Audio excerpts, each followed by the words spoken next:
కేవలం ద్రాక్ష మాత్రమే కాదు, మద్యం తయారీకి ఇంకా ఎన్నెన్నో పూలు, పండ్లను కూడా వాడుతున్న విషయం మీకు తెలుసా? క్యూజిన్ ల్యాబ్స్ అని ఒక సంస్థ తెలంగాణ ఎక్సైజ్ శాఖను కలిసి ఒక ప్రతిపాదన తెచ్చినట్టు తెలుస్తోంది. టొమాటో, మామిడి, కర్బూజా, పైనాపిల్ ఇలా 6 రకాల పండ్లతో మద్యం తయారు చేసేందుకు తాము సిద్ధంగా ఉన్నట్లు తెలిపింది. ఒకవేళ ఇదే నిజమైతే టొమాటో, మామిడి రైతుల పంట పండినట్లే. మొన్నటికి మొన్న చిత్తూరు మామిడి రైతుల పరిస్థితే చూడండి, ఎంత దారుణంగా మారిందో. కొన్ని పల్ప్ కంపెనీలు మామిడి కొనకపోవడంతో అల్లల్లాడిపోయారు వీరంతా. ఇక టొమాటో సంగతి సరే. అప్పుడప్పుడు అంటూ పంట ఎక్కువ కావడం వల్ల వాటిని రోడ్లపై పోసేసి తీవ్రంగా నష్టపోవాల్సొచ్చేది. ఒకవేళ టొమాటో, మ్యాంగో ఫ్లేవర్లోనూ మందుగాని తయారీ జరిగిపోతే ఇక ఈ రైతుల కష్టాలు నెరవేర్చినట్లే భావించాలి. వీరు కేవలం ప్రతిపాదనలు మాత్రమే కాకుండా ఆయా పండ్లతో తయారయ్యే మద్యం తాలూకా నమూనాలు సైతం అధికారులకు చూపడంతో ప్రస్తుత విధానంలో ఉన్న నిబంధనలను ఒకసారి పరిశీలిస్తున్నారు. ఒకవేళ ఈ కంపెనీలు పండ్లు, పూలతో మద్యం తయారు చేస్తే ఎలాంటి జాగ్రత్తలు తీసుకోవాలో ఆలోచిస్తున్నట్టు తెలుస్తోంది. ఇందుకు కారణం కూడా లేకపోలేదు.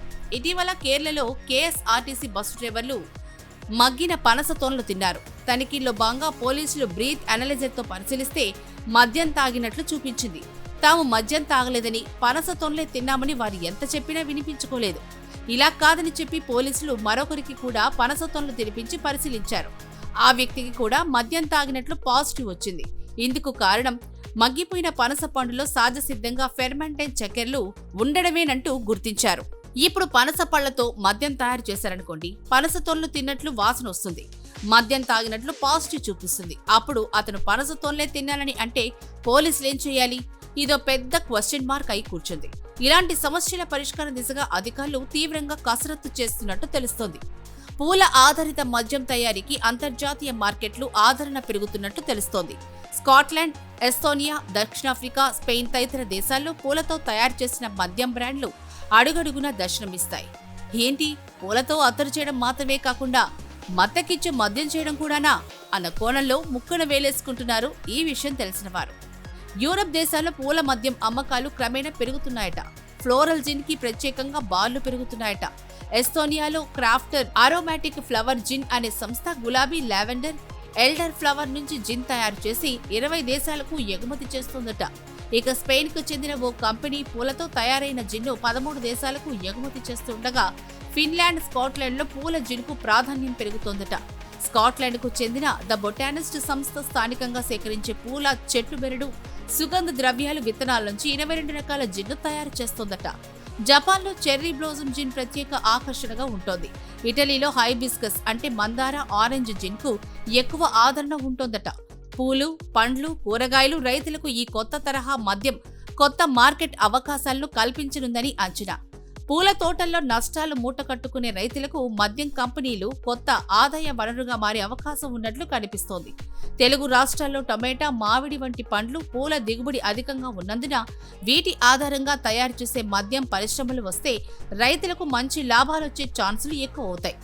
మామూలుగా మద్యాన్ని ద్రాక్షరసం, బార్లీ తదితరాలతో తయారు చేస్తారు. ఇప్పుడు కొత్త ప్రయోగాలు మద్యం ప్రపంచంలో నూతన విప్లవానికి నాంది పలుకుతున్నాయి.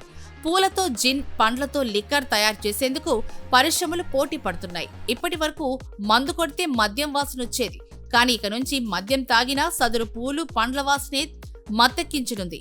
మల్లెలు, లావెండర్లు, గులాబీ, మందారం, చెర్రీ బ్లోసమ్ తదితర పువ్వులతో తయారు చేసే జిన్, మామిడి, పైనాపిల్, పనస, టమాటా తదితర పండ్లతో తయారైన మద్యం మార్కెట్లో స్పెషల్ అట్రాక్షన్ కానున్నాయి. ఒక్క గ్లాసులో మల్లెపూల వాసన, మరో గ్లాసులో మామిడి రుచి బార్లలో కొత్త విప్లవాన్ని సృష్టించనున్నాయి. పూల రేకులతో తయారైన ఫ్లోరోజిన్ మార్కెట్లోకి రానుంది. ఇప్పటికే ఇంగ్లాండ్, జపాన్, స్కాట్లాండ్, ఇటలీ వంటి దేశాల్లో ఈ తరహా మద్యం మార్కెట్లో హల్చల్ చేస్తోంది. త్వరలోనే మన రాష్ట్రంలోనూ దీని రుచులు పంచేందుకు తయారీదారులు పోటీ పడుతున్నట్టు తెలుస్తోంది.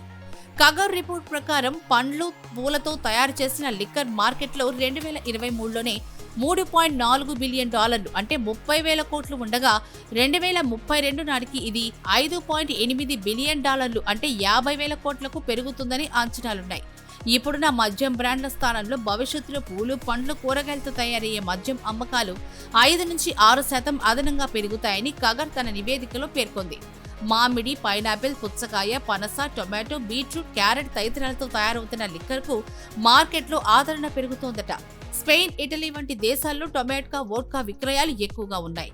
టొమాటో వాసన దెబ్బతినకుండా మద్యం వాసన లేకుండా ఉండటం దీని ప్రత్యేకతట. ఇండియా, ఫిలిప్పైన్స్, థాయిలాండ్లో మామిడితో మద్యం తయారు చేసి అమ్మకాలు చేస్తున్నారట. బ్రెజిల్, హవాయి ప్రాంతాల్లో పైనాపిల్ మద్యానికి ఆదరణ పెరుగుతోందట. కేరళ, శ్రీలంక నుంచి పనస లిక్కర్ను విదేశాలకు ఎగుమతి చేస్తున్నారట. అమెరికా, మెక్సికోల్లో పుచ్చకాయ ద్వారా తయారు చేసే మద్యానికి మంచి గుర్తింపు ఉందట. అక్కడ వేసవిలో ఎక్కువగా విక్రయించే మద్యం బ్రాండ్లో ఇది కూడా ఒకటిగా ఉందట. అంతేనా, పువ్వులు, పండ్లు, కూరగాయలతో తయారు చేసే మద్యంలో వాటి సహజ వాసనలు కోల్పోకుండా తయారు చేసి మద్యం ప్రియులను ఆకట్టుకుంటున్నారట. ఇలా ప్రతి దేశంలో స్థానికంగా దొరికే రకరకాల పూలను జిన్ తయారీకి వినియోగిస్తున్నారట. ఇందులో ఆల్కహాల్ శాతం 18 నుంచి 38% వరకు ఉంటుందట. చూశారుగా, ఇది ప్రస్తుత పరిస్థితి. మద్యపానం అంటే ఒకప్పుడు ఉండే పరిస్థితి నుంచి ఇప్పటి పరిస్థితికి చాలా తేడా ఉంది.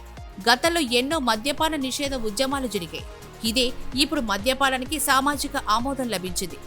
అంతెందుకు, మద్యం అమ్మకాల ఆదాయమే దేశ ఆదాయంలో 40% వరకు ఉంటుందని అంటారు. ఆ మాటకొస్తే మొన్న జగన్ పాలనలో ఒక అడుగు ముందుకేసి టీచర్లను టీచర్ బ్రాండ్ మందు అమ్మకాల దగ్గర డ్యూటీ వేశారు.